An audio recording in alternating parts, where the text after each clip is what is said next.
যাইতে হবে বালিকলা। আর এদিকে যদি যান তাহলে যাবেন হলো সামরাঘাট। তো এই মোড়টা থেকে আমরা এখন সামরাঘাট পর্যন্ত ভিডিওতে থাকবো, সাথে থাকবেন। নেমতপুরের রাস্তায় জ্যাম থাকায় আমরা এখন চলে এসেছি বালিগলা রাস্তা দিয়ে সামরাঘাট যাব। দেখি, আমরা এখন বাইপাসে যাচ্ছি সামরাঘাট। গ্রামের রাস্তা দিয়ে এখন সামরাঘাট যাওয়ার চেষ্টা করতেছি আমরা, গ্রামের চিপা চাপা ওই ছোট ছোট রাস্তা দিয়ে।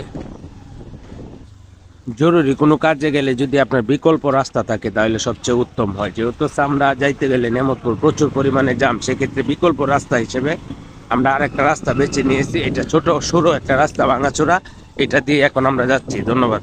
আমরা কিন্তু একটা বিকল্প রাস্তা দিয়ে অলরেডি নেমতপুরে চলে এসেছি। এই যে দেখেন, প্রচুর পরিমাণে জ্যামের ভিতর দিয়ে এখন যেতে হবে। হাওড় অঞ্চলে এত বড় বড় রাস্তাঘাট হয়েছে যেখানে খুব প্রয়োজন নেই রাস্তা, সেখানে অথচ নেমতপুরের এই জুট ঝামেলার ভিতরে শত শত গাড়ি থাকে যে এখানে প্রচুর পরিমাণ দেখেন গর্ত করা, যে গাড়িগুলো উঠতে পারতেছে না, সেটাই দেখাচ্ছি।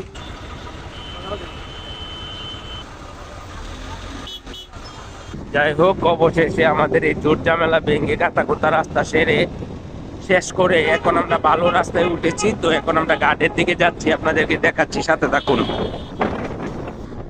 নিয়ামতপুর থেকে সামরাঘাট প্রায় 1 থেকে 2 কিলোমিটার। তো এই ফাঁকটা আমরা এখন যাচ্ছি, আপনাদেরকে দেখাচ্ছি। দেখেন চতুর্দিকে ধান আর বন।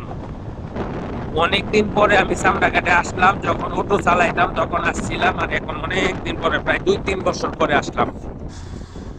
হাওড় থেকে ধান কেটে মেশিন গুলো এখন ওজনে দিকে। হম। যাই হোক, আলহামদুলিল্লাহ, আল্লাহর রহমতে অনেক শুকরিয়া যে আল্লাহ তাআলার কাছে যে আমরা এখন সামরাঘাট এসে পৌঁছাইছি। এটাই সেই সামরাঘাট, সামরা বাজার। এখানে আবার দেখা যায় অনেকজন লোকজন আছে, যে সোহেল মানে। এই যে আমরা সামরাঘাটে চলে এসেছি, এখন আমরা ঘাটের নামার দিকে যাব। আমরা এখন চলে এসেছি ঘাটের নিচে, অর্থাৎ ঘাটের ডাইন পাশ দিয়ে আর একটা রাস্তা আছে, এখান দিয়ে ট্রাক্টর চলে, সব গাড়ি চলে, মাল সামান আনে। এখানে ফেরি, এই জায়গাটায় চলে এসেছি। এই হলো সামরাঘাট, আর এই হলো নদী। এটা হলো ফেরি চলাচলের রাস্তা।